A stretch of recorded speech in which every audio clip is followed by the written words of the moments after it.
তিন শ্রেণীর ব্যক্তির বিরুদ্ধে আল্লাহ বলেন আমি নিজেই কিয়ামতের দিন মামলা দায়ের করব। I will be against them in the day of judgment. Three categories of people I will be against them in the day of judgment. তিন শ্রেণীর লোক কিয়ামতের দিন তারা ছাড় পাবে না। আল্লাহ বলেন আমি নিজেই তাদের বিরুদ্ধে মামলা দায়ের করব। এর মধ্যে এক শ্রেণীর লোক হচ্ছে রাজুলুন ইস্তাআজারা জিরান ফাস্তাউফা মিনহু ওয়া লাম ইউতি আজরা।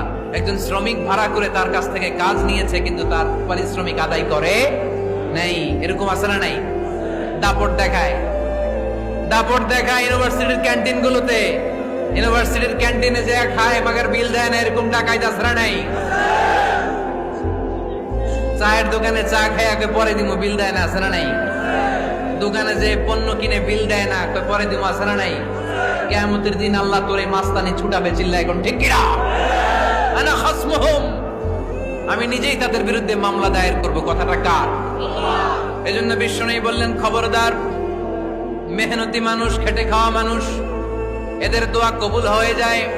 আতুল আজিরা আজরাহু ক্বাবলা আন ইয়াজিফা আরাকুহু। খবরদার, বিশ্বনবী বললেন শ্রমিকের ঘাম শুকিয়ে যাওয়ার আগে তাদের পারিশ্রমিক মিটিয়ে দাও। বিশ্বনবীর বিখ্যাত হাদিস, আতুল আজিরা আজরাহু ক্বাবলা আন ইয়াজিফা আরাকুহু। শ্রমিকের ঘাম মাটিতে লাগার আগে, শুকিয়ে যাওয়ার আগে তাদের পারিশ্রমিক মিটিয়ে দাও। কেননা তারা যদি বদদোয়া করে তোমার জীবনকে জাহান্নাম বানিয়ে দিবে কে?